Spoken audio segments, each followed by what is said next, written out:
Boa tarde a todos. É uma alegria estar de retorno a esta casa, apesar do título, da temática parecer meio pesada. A ideia é que a gente possa ter um momento de muita alegria, de muita reflexão sobre esses temas que vêm se atravessando nas nossas vidas, da nossa sociedade como um todo, na época de hoje.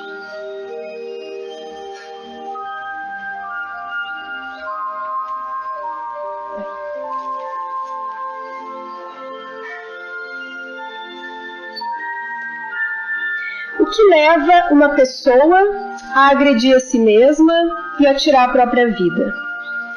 Quais as consequências espirituais? É possível perceber sinais de que alguém está em risco de suicídio? Como lidar com a vontade de se matar? Como lidar com um ser amado em risco ou que tenha consumado um ato desses? E o que a depressão tem a ver com isso? Esses são alguns dos questionamentos que nós vamos tentar abordar nessa tarde. Durante o período em que eu tive a oportunidade de trabalhar no hospital psiquiátrico, pude conhecer e conversar com muitos pacientes suicidas, sobreviventes. E uma coisa me chamou muito a atenção, que pelo menos na minha experiência, nenhum deles queria de fato se matar. Eles queriam se livrar de um sofrimento que julgavam não ter fim, que não sabiam que saída dá para aquilo, como se o suicídio fosse realmente a única alternativa. E um sofrimento que pode ser desencadeado ou por uma circunstância trágica ou por alguma coisa aparentemente banal para a maioria de nós, mas que para aquela pessoa tem um significado muito especial, muito particular e que acaba por se tornar uma dor insuperável naquele momento, aparentemente insuperável. E aí, isso nos leva, a muitos de nós, a infelizmente julgar. Mas o fulano tirou a própria vida só porque a namorada terminou com ele. Ou porque perdeu o emprego, ou porque morreu o gato de estimação. E o julgamento, na verdade, ele vem em função de uma sensação enorme de impotência, porque aqueles que ficam com uma sensação de impotência. Aqueles questionamentos, mas como é que essa pessoa fez isso? Eu não tinha percebido. Será que eu podia ter feito alguma coisa? Por isso que a gente diz que os sinais nunca devem ser ignorados. Mesmo que a gente possa pensar, está dizendo isso, está ameaçando se suicidar só para chamar atenção. Em psicologia, a gente tem isso como uma regra, a gente sempre leva a sério. Mesmo que seja aparentemente para chamar atenção. E um dado muito importante é que um suicídio consumado deixa de 10 a 12 pessoas doentes. Justamente por essa sensação de culpa, essa dúvida de será que a gente podia ter feito alguma coisa. E nós gostamos sempre de aproveitar para divulgar, não sei se vocês conhecem o CVV, que é o Centro de Valorização da Vida, hoje com um número que é para todo o Brasil, 188, fazem um trabalho lindíssimo de prevenção ao suicídio. É um número para onde qualquer um de nós pode telefonar gratuitamente, de qualquer lugar do país, para conversar com total sigilo sobre qualquer coisa. Não só sobre vontade de tirar a própria vida, mas às vezes alguma pessoa que está se sentindo muito solitária, está passando por alguma dificuldade, não tem com quem conversar, eles acolhem de uma maneira lindíssima e eles têm conseguido evitar um número considerável de situações trágicas dessas.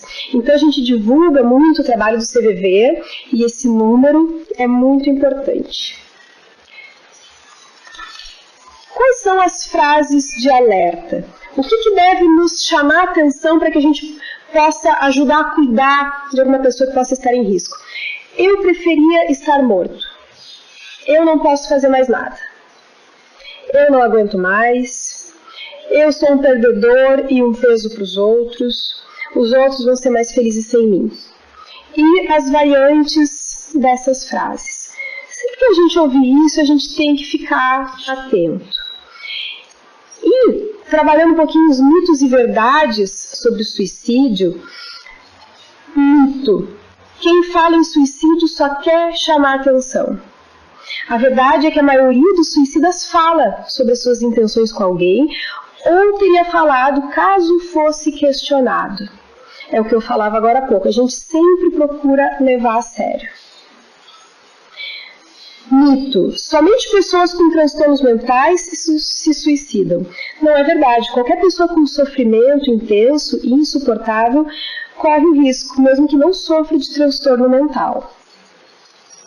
Mito. Perguntar sobre suicídio pode encorajar o ato. Vocês já viram essa pessoa ficar com medo? Mas será que essa pessoa tem pensado sobre isso? Mas aí o familiar tem um certo constrangimento de perguntar, com medo de estar dando a ideia. É um mito. Na verdade, é sempre muito importante falar. Dar à pessoa a oportunidade de falar sobre o que sente pode proporcionar alívio e permitir que peça ajuda. A gente, como terapeuta, pergunta de uma maneira muito franca, muito direta, e me conta uma coisa, tu chega a pensar, tem vontade de morrer, e aí a pessoa se sente livre para poder falar sobre aquilo. E isso alivia. Outro mito. Alguém que sobrevive a uma crise ou apresenta sinais de melhora está fora de risco, fora de crise. Não é verdade, uma pessoa pode se sentir melhor simplesmente por já ter decidido se suicidar. É preciso estar alerta. No hospital psiquiátrico, sempre que entrava uma pessoa com risco intenso de suicídio e de repente, de uma hora para outra, a pessoa começava a ficar bem, feliz, alegre, toda a equipe ficava de prontidão. Porque aquilo pode acontecer para a pessoa ter decidido, então eu vou fazer tal coisa, tal hora, quando não tiver ninguém por perto, e aí a pessoa se sente aliviada e fica até feliz. Então a gente sempre ficava em alerta para impedir que isso acontecesse, né? Eu não sei o que houve, que esse aí ficou, acho que nem com uma lupa dá para enxergar ali no cantinho, mas eu vou dizer para vocês o que era para ter escrito ali. São sentimentos relacionados, a gente chama dos 4D de depressão, desesperança, desamparo e desespero. São os sentimentos que envolvem essa problemática e a gente vê em pacientes suicidas uma grande impulsividade e agressividade. Precisa ter muita agressividade para fazer um ato assim contra si mesmo que não seja aparente. É uma pessoa aparentemente super tranquila, mas é aquela agressividade voltada para dentro, a destrutividade voltada para si. E o pensamento é rígido e drástico. É como se fosse tudo ou nada. E aí entra o suicídio como se fosse a única saída, a única opção. Então a gente precisa mostrar para a pessoa que não é 8 ou 80, existe um meio de campo, assim, que é onde a gente pode encontrar uma saída. E a ambivalência, que é aquela tem vontade de morrer por um lado, mas por outro lado não. Então a gente sempre aposta nessa ambivalência de sentimentos no ser humano. No fundo, a pessoa não quer, de fato, morrer. Aqui eu trouxe algumas formas de ajudar alguém em risco, em alguma situação mais séria, assim, a gente diz assim, criar proximidade com a pessoa, sem se colocar em risco, permitir que a pessoa expresse os seus sentimentos, deixar falar, deixar botar para fora, encorajar a procurar ajuda profissional, sempre, tentar perceber se existe um plano de suicídio, ou se está no campo da ideia, ou se tem alguma coisa já mais ou menos estruturada na sua cabeça. Tentar estabelecer uma relação de confiança, embasada na aceitação, empatia, respeito e afeto, sem julgamento, sem tentar ficar incutindo coisas na cabeça da pessoa, mas simplesmente poder acolher aquela dor naquele momento. E caso haja risco, ligar ou para o 190 da polícia, 192 da SAMU ou 193, que são os bombeiros. A gente tem visto, hoje em dia, uma presença muito aumentada de suicídio entre jovens e crianças. Isso é meio que uma novidade nos tempos modernos, o aumento desses níveis, né? E associamos isso muito ao materialismo, muito presente na nossa sociedade hoje, essa busca desenfreada pelo prazer a todo custo, até exaustando os sentidos, que acaba fazendo com que a vida fique esvaziada de sentido existencial. E a gente vê muito a fala dos jovens como se, por que eu vou estudar, trabalhar para me aposentar, para depois morrer, então eu não quero fazer tudo isso, quero só buscar os prazeres imediatos, e aí realmente a vida perde o seu sentido. A gente tem visto os fenômenos de automutilação, não sei se alguém aqui trabalha com educação ou com a saúde, os adolescentes principalmente se cortando nos braços, e esses cortes a gente associa muito com uma tentativa de amenizar a dor psíquica, colocando a dor física para tentar aliviar aquela dor emocional, por não encontrar uma outra saída de alívio para aquilo. E também tem uma coisa assim, entre os adolescentes, do mais corajoso se corta mais, então tem uma coisa de buscar essa valorização no meio também. A gente entende também como um resquício do desequilíbrio emocional de vidas anteriores. Muitas vezes a pessoa que se suicidou numa encarnação anterior traz aquelas reminiscências e às vezes quando passa por momentos semelhantes, aquilo aflora como uma necessidade de se enfrentar novamente, superar a si mesmo, e a necessidade muito importante de apoio no lar. O apoio no lar é fundamental. Os pais conhecerem seus filhos, conhecerem o mundo dos seus filhos, ensinar o espiritismo através do exemplo do amor. Buscar ajuda terapêutica se necessário, se a gente vê que algum filho, algum familiar está precisando, está em risco. O lar deve ser a escola real de educação, sem aquele caráter autoritário e impositivo que acaba desgastando as relações entre pais e filhos, podendo colocar os limites, podendo colocar a autoridade, mas também sempre presente o amor, a amizade nas relações com os filhos, para que aquelas criaturinhas possam superar os conflitos íntimos, que muitas vezes surgem justamente nas relações interpessoais, e irem podendo criar resistências morais, através da evangelização, através do passe, da oração, da água fluidificada, podendo construir essa fortaleza íntima para lidar com os conflitos que a vida apresenta como um caminho para a gente também se desenvolver e crescer espiritualmente. E quando a gente conhece os fatores causais dos sofrimentos que nos atingem, nós passamos também a aceitar com maior resignação e com maior responsabilidade as provas que se nos apresentam. Então, envolver muitas vezes filhos difíceis em vibrações de ternura, de afeto, anulando aquelas impressões negativas, dialogando constantemente com eles, trazendo esperança de que aquelas dificuldades íntimas elas vão cessar, de que é possível buscar apoio em Jesus, no Evangelho, para poder então superar as dificuldades íntimas.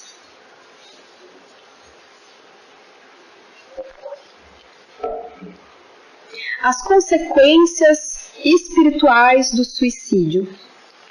A gente tem no livro Memórias de um Suicida, da Ivone Pereira, exemplos belíssimos para compreender com profundidade essas questões. O espírito Camilo, que acaba se suicidando porque era uma pessoa que gostava muito dos livros, de estudar, e ele acaba ficando cego a uma certa altura da vida, e dá um tiro contra si mesmo, e acorda preso ao corpo físico, no Vale dos Suicidas, então passando por toda aquela experiência de ter que superar o desligamento do corpo, que demora um pouquinho mais. Então, qual é a grande problemática, né, dessas consequências espirituais do suicídio? A primeira coisa é constatar que a morte não existe e o problema não foi resolvido.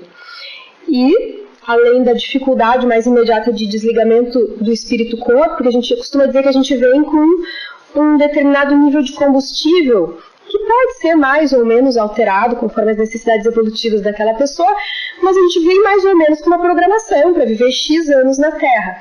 Aí vamos dizer que a gente resolva cortar esses laços antecipadamente, mas o combustível está lá. Isso faz com que o desligamento demore mais. Então, eu consumo um ato desses com 30 anos, mas estava previsto ficar até os 80. O que eu vou fazer com aquele combustível que estava ali para propiciar minha vida física até os 80 anos? Então, isso é uma condição fisiológica, entre mil aspas, né, da matéria sutil do perispírito, que vai dificultar esse desligamento.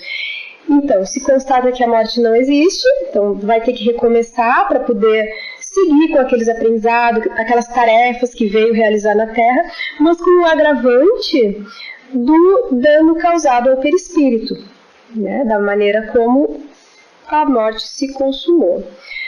A Organização Mundial da Saúde nos traz esses dados a título só de conhecimento, que a cada 40 segundos uma pessoa se suicida no mundo, São 800 mil pessoas por ano, 2.200 por dia. Vocês veem que número absurdo, né? É mais do que guerra.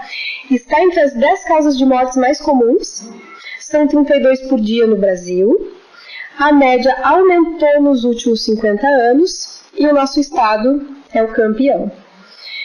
Mas o dado que mais nos interessa, especialmente quando a gente trabalha com prevenção, é o último item ali embaixo, que eu não sei se vocês aí do fundo conseguem enxergar, mas é que 90% poderiam ser evitados. Repito, 90%. Não é 10, não é 20, 90%. E pasmem, simplesmente ser, naquele momento que a pessoa estivesse prestes a consumar um ato desses, tivesse alguém apto para ouvi-lo. Vocês acreditam que a saída é tão simples quanto? Porque falar alivia a pressão. E o paciente suicida é como se vivesse numa panela de pressão, quando está sob aqueles fortes impulsos, lidando com aquela dor, que não sabe para onde vai colocar, que não sabe se vai ter saída, é uma panela de pressão. Se a gente abre um buraquinho, aquilo esvazia e pelo menos naquele momento a gente consegue evitar. E aí dá mais tempo para que a pessoa possa buscar ajuda, para que de alguma maneira a gente possa encontrar uma outra saída. Então, nós no Espiritismo refletimos e a gente fala muito sobre as questões relacionadas à caridade moral e à caridade material. E a gente tem visto na psicologia que dentre a caridade moral, talvez uma das mais difíceis e das mais importantes dos tempos atuais é o doar tempo. Porque hoje em dia, o nosso tempo tem um valor, a gente não tem tempo para nada.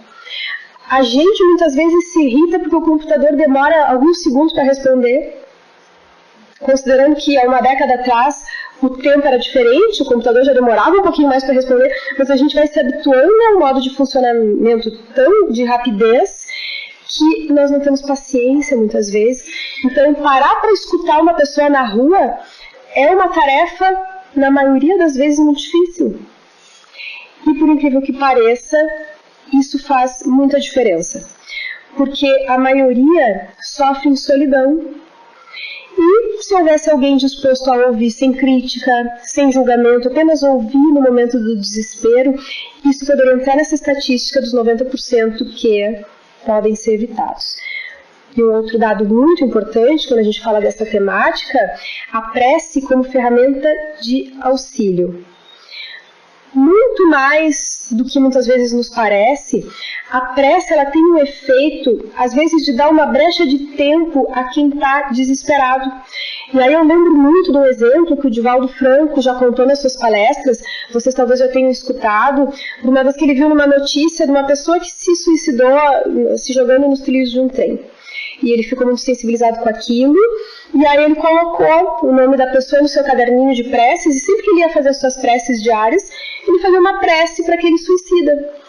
E anos depois, muitos anos depois, aquele espírito aparece para ele, num momento em que ele estava com dificuldades, ele estava muito triste, e o espírito vem dizer para ele que ele não tem direito de se entristecer daquela maneira, porque ele foi uma pessoa muito importante para o reerguimento daquele espírito desencarnado.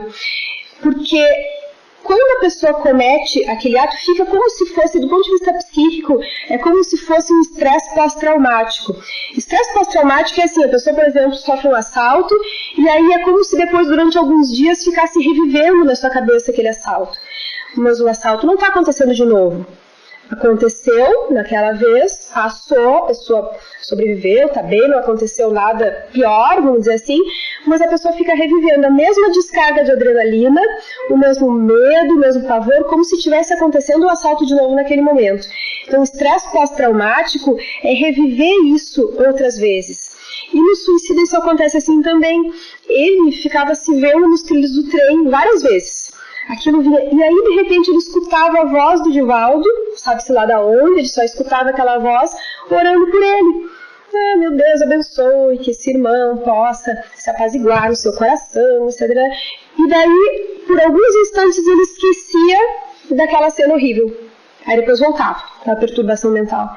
E daí um pouco escutava a voz do Divaldo de novo. Então vejam a importância da prece. Aqueles segundos de paz que aquele espírito tinha de uma criatura como o Divaldo que estava ali rezando por ele, foi fundamental para ele conseguir aos poucos ter energia para se erguer de novo. Porque a gente sabe que todos temos a chance de recomeçar. O espírito não fica perdido no inferno para sempre. Graças a Deus o espiritismo vem nos trazer essa consolação. Então tem muito a fazer, mesmo que uma desgraça dessas tenha já acontecido. Mas o que a depressão tem a ver com isso? Por que a gente escolheu falar da depressão? Porque assim, algumas doenças psiquiátricas, elas aumentam o risco de suicídio. Tem a dependência química, tem o transtorno borderline de personalidade, pelos impulsos que traz, a dependência química pelo desespero da necessidade da droga. Mas a depressão, ela é campeã nisso, por causa dos sintomas que produz. E como a gente tem um aumento muito grande da depressão na sociedade pós-moderna, então a gente vai falar um pouquinho dela, porque entendemos que, se nós pudermos conhecer um pouco dessas problemáticas, a gente também vai conhecer os caminhos para buscar ajuda e para oferecer ajuda ao nosso próximo. Porque, por incrível que pareça, por mais que seja realmente uma doença que está super presente, hoje em dia eu particularmente não conheço ninguém que não tenha ou alguém próximo, ou não tenha passado pela depressão, ou não tenha depressão, ou trate, porque está tão presente no nosso cotidiano, só que mesmo assim, o número de pessoas que não busca ajuda é incrível também. Por ignorar muitas vezes um modo de tratamento, ou ignorar que aqueles sintomas são sintomas de depressão. A gente tem algumas fantasias relacionadas à saúde mental, como se, eu tenho que ser forte para superar essa tristeza. Só que no caso da depressão não é assim, então a gente vai ver um pouquinho sobre esse transtorno também.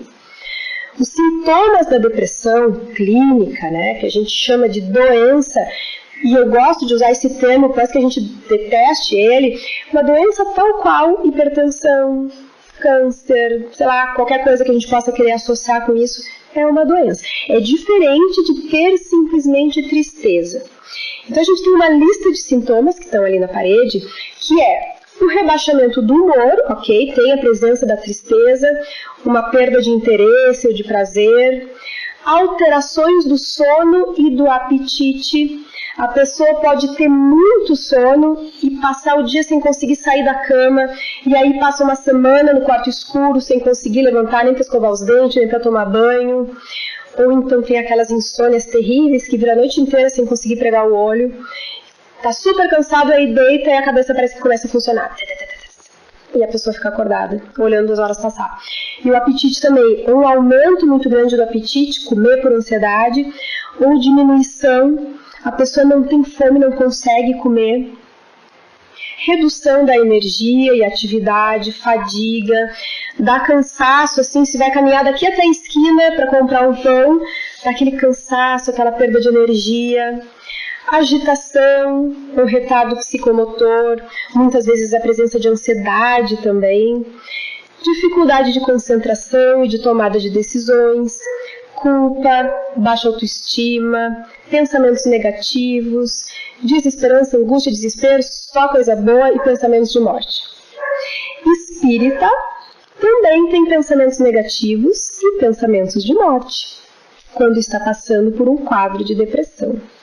É importante dizer que esses sintomas, eles devem persistir por uns 2 meses e também não estarem relacionados a uma outra condição médica, porque, por exemplo, se a pessoa tem um distúrbio da tireoide, isso pode induzir a alguns desses sintomas e ficar muito parecido com depressão, mas não ser depressão, ser as alterações hormonais dos hormônios produzidos pela tireoide. Então, por isso que é muito importante fazer uma avaliação. E não simplesmente assim, minha amiga está tomando paroxetina e eu estou sentindo isso também vou tomar. Não, é preciso fazer uma avaliação. Porque por mais que os sintomas sejam os mesmos, uma coisa pode ser depressão, outra pode ser qualquer outra condição médica. E também tem que se diferenciar de uso de substâncias, porque às vezes alguma substância ou alguma droga, ou algum medicamento que possa produzir algum sintoma colateral parecido. Então a gente tem que descartar essas hipóteses para aí poder realmente fazer um diagnóstico de depressão. A Joana de Ângeles, nossa querida Joana de Ângeles, no livro Vitória sobre a Depressão, onde ela faz um estudo aprofundado sobre essas questões, ela coloca como causas fisiológica, psicológica e espiritual, e aí ela vai esmiuçar no livro, ela vai dizer assim, que de causa fisiológica a gente tem alterações no químismo cerebral. São falta de neurotransmissores responsáveis pela alegria e bem-estar. Traduzindo isso, a gente tem as nossas células do nosso cérebro, que são os neurônios. Esses neurônios precisam de substâncias que facilitam a sua comunicação, são os neurotransmissores. E quando a gente tem uma alteração ali, isso produz os mais variados sintomas. Pode ser depressão, pode ser mal de Parkinson, um monte de coisa, mas a depressão tem 3 neurotransmissores que são os campeões, assim, que é a serotonina, a dopamina e a noradrenalina, que vão produzir essa dificuldade de sentir alegria e bem-estar, vão produzir essas sensações de angústia.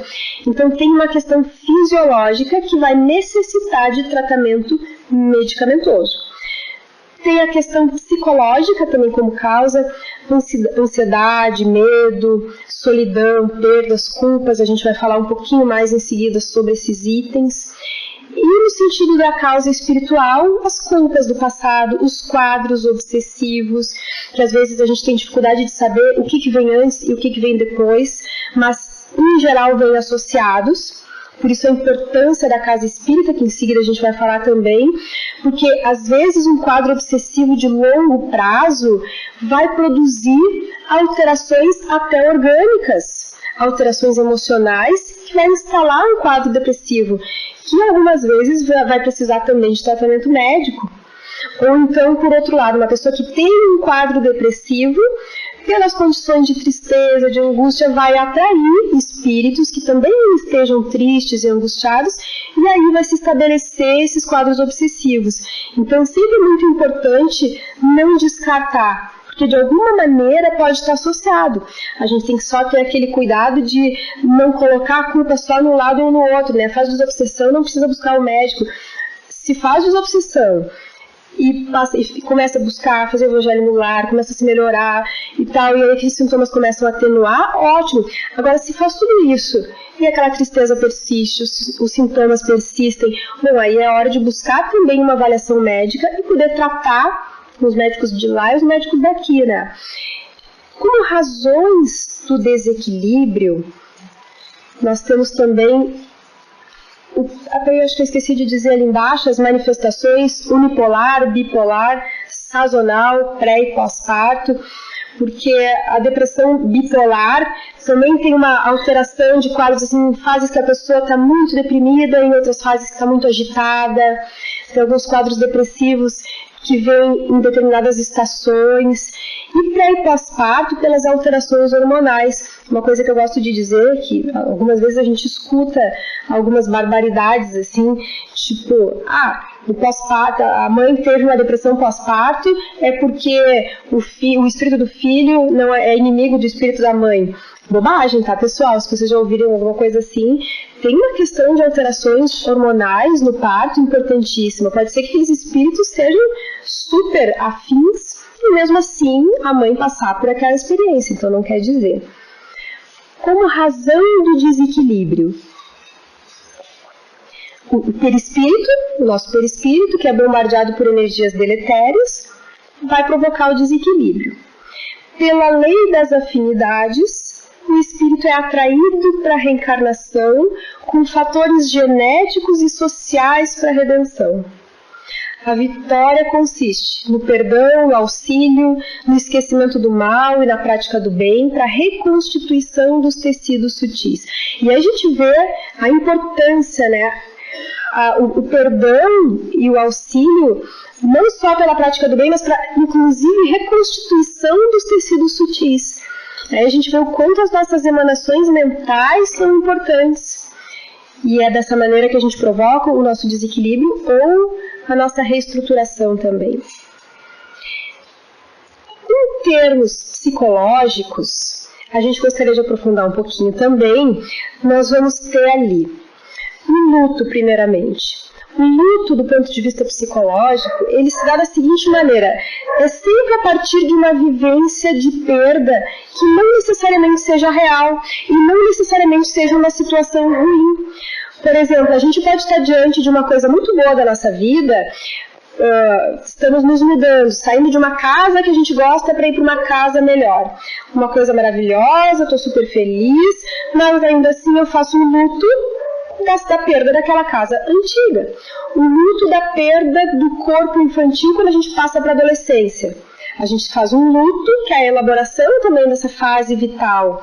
Então, o luto, ele é provocado por essas situações de mudança, que é uma necessidade do nosso psiquismo se reestruturar. É como se fosse assim, a gente costuma dizer que a gente tem uma carga de energia mental depositada em cima de um determinado objeto. Seja ele uma pessoa amada, seja ele a casa, como eu falei, e aí a gente perde aquele objeto, aquela energia está colocada ali e aquele objeto sai. A gente mudou de casa, a gente cresceu, um familiar amigo desencarnou, e aí aquela energia fica solta, provocando angústia. Isso leva um tempo para a gente trazer de volta essa energia e direcionar para outras coisas da nossa vida. Tentando pegar um exemplo mais prático para ficar mais claro. A pessoa que cuida de um familiar doente por muito tempo e aí passa muitas horas do seu dia em contato com aquela pessoa, cuidando daquela pessoa, e aí aquela pessoa desencarna. Aquele tempo todo que a pessoa destinava aos cuidados do ser amado, a pessoa fica meio que sem saber o que fazer com aquilo, como se aquela energia ficasse solta, provocando essa angústia. Com o passar dos dias, com o passar do tempo, naturalmente o psiquismo vai se reorganizando, vai preenchendo as suas horas com outras coisas, e aí aquela dor vai passando. A ansiedade, logicamente, a saudade ela continua, mas aquela dor mais intensa vai cessando. Só que no caso da depressão, aquilo não passa. É como se a pessoa vivesse um luto constantemente. Como se a pessoa estivesse sentindo a dor daquela perda todos os dias. Então, se tem um luto, passa algumas semanas e aí aquela dor vai passando, a pessoa vai voltando a se sentir bem, ok, o luto está sendo elaborado. Se não, é possível que tenha se desencadeado uma crise de depressão. E aí é importante tratar adequadamente. A gente tem também situações de castração e retraimento, que nós dizemos assim, que é aquela infância cheia de exigência, de desqualificação, que faz com que a pessoa cresça não se sentindo no direito de botar a cabecinha para fora para o mundo. Então, essa coisa de não reconhecer o seu valor também pode trazer esses sintomas na vida adulta. A raiva ou o orgulho, uma raiva contra si mesmo, contra o mundo, uma revolta com relação à vida, assim, a vida não me dá aquilo que eu quero, então eu também não quero mais participar, eu também não quero mais brincar. Então esse tipo de revolta infantil que muitas vezes nós temos, acaba provocando esses sintomas inconscientemente, não é que a pessoa queira ter esses pensamentos de modo objetivo, mas, por exemplo, são aquelas pessoas depressivas que controlam toda a família em função da sua depressão. Então a pessoa tem aquela depressão, aquele sofrimento, toda a família tem que estar em volta, ninguém pode ser feliz, porque Deus o livre alguém ser feliz se tem aquele membro da família que não está conseguindo ser feliz. E aí é um jeito de dominar, de controlar a vida dos outros. Então isso também é um sintoma, né, que a gente precisa estar atentos. Mas a partir, em função, desculpa, estou errando o termo aqui, quero falar tanta coisa ao mesmo tempo, porque eu estou olhando aquele relógio que eu me atropelo, mas apesar é a palavra, apesar desses sintomas e dessas dificuldades, também tem uma causalidade psíquica para a depressão, que a gente entende como uma sabedoria do inconsciente. Porque muitas vezes o nosso inconsciente ele acaba provocando alguns sintomas como que numa tentativa de fazer a gente despertar de uma vida muitas vezes sem sentido ou superficial, porque a depressão ela faz a gente mergulhar para dentro de si mesmos. Não tem escapatória, a gente acaba olhando para dentro de si. Então é uma oportunidade também da gente se modificar. O nosso inconsciente muitas vezes provoca aquilo para que a gente olhe para dentro e busque uma transformação maior do nosso modo de vida, do nosso modo de pensar. Então isso também pode ser interessante. Deixa eu só ver aqui que eu vou apressar um pouquinho para a gente estar de acordo com o tempo.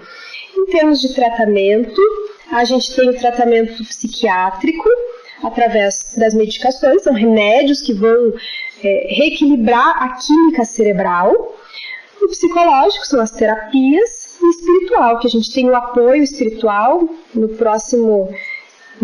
próxima imagem a gente vai ver um pouquinho mais detalhadamente, mas eu quero ressaltar que a gente vê uma certa resistência com relação ao profissional de saúde mental, e talvez você já tenha ouvido o próprio Divaldo, que eu citei antes, falar também nas suas palestras, que eu achei muito engraçado, mas que é bem retrata a nossa realidade, que ele diz assim, é impressionante o horror que se tem ao profissional de saúde mental, que quando ele está fazendo os atendimentos fraternos na casa espírita, e de repente orienta, mas quem sabe você procure um psicólogo, precisa ver isso e tal, ele escuta coisas como, eu não sou maluco. E aí ele diz que ele responde assim, pois é, mas vai ficar.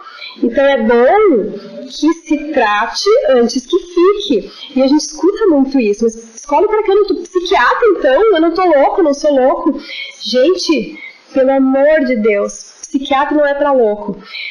Depressão e outras doenças são doenças tais quais qualquer outra. E, nesse caso, precisa de tratamento médico para reequilibrar a parte clínica do cérebro. É impressionante o quanto no hospital psiquiátrico a gente vê reinternações em função de pessoas que não sabem usar adequadamente os remédios, ou que se recusam, ou que usam remédio antidepressivo como se fosse remédio para dor de cabeça.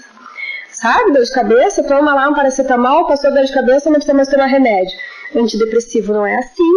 Antidepressivo, só para vocês terem uma ideia rapidamente, assim, é a longo prazo. Os tratamentos duram em média pelo menos 1 ou 2 anos. Muitas vezes é para a vida inteira, assim, quando o cérebro não consegue produzir sozinho. Mas às vezes o cérebro aprende a produzir a partir do tratamento com a medicação. Então, tudo isso tem que ser avaliado. Mas a medicação ela é tomada todos os dias. No início é um horror, porque dá um monte de efeito colateral. E aí a pessoa pensa assim, pô, mas faz uma semana que eu tô tomando, eu tô pior do que eu tava antes, eu vou parar com isso daqui. Só que, na verdade, dura 20 dias, o início, assim, são 20 dias para o tratamento começar a fazer efeito. Então, o remédio começa a ser usado e vai amenizando os sintomas colaterais depois de uma semana.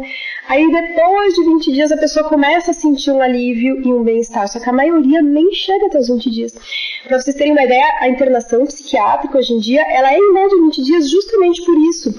Para que a pessoa possa fazer esse início, que é mais desconfortável, e tem toda uma equipe ali para ajudar, se precisar, em casos mais graves, né, de risco de suicídio, por exemplo.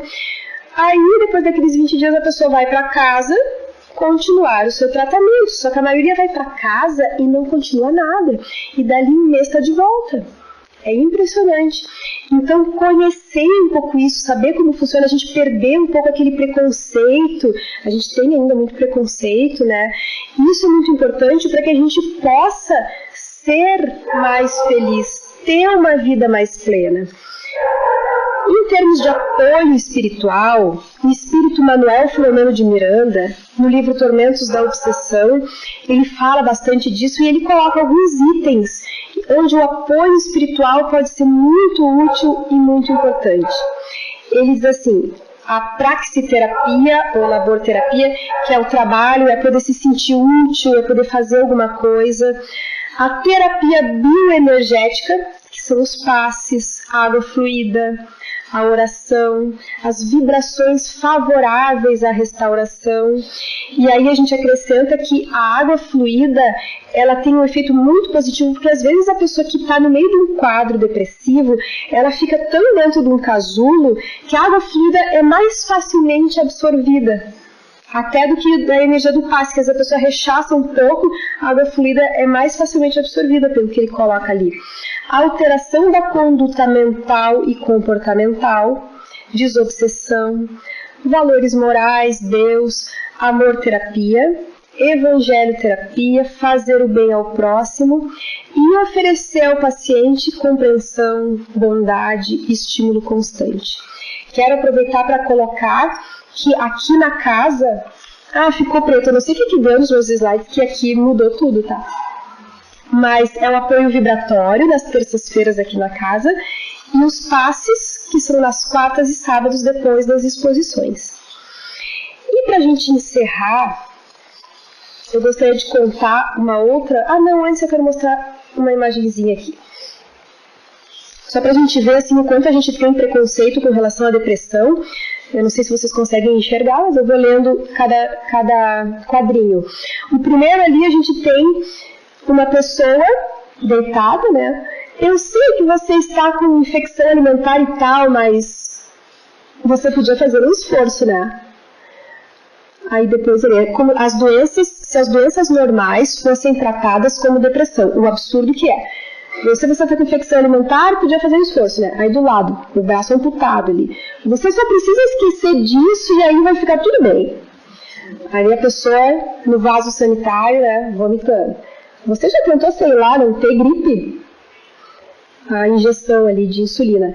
Eu acho que não é necessário ficar tomando remédio todo dia por causa de diabetes. Lá embaixo, uma hemorragia grave no abdômen. Você nem está tentando. Na UTI. Ficar deitado aí não vai te ajudar. Você precisa fazer algo. Aí se a gente trocar, é absurdo, né? A gente vê quanto é ridículo, até vontade de rir, mas vejam bem se a gente colocar ali a depressão. Depressão.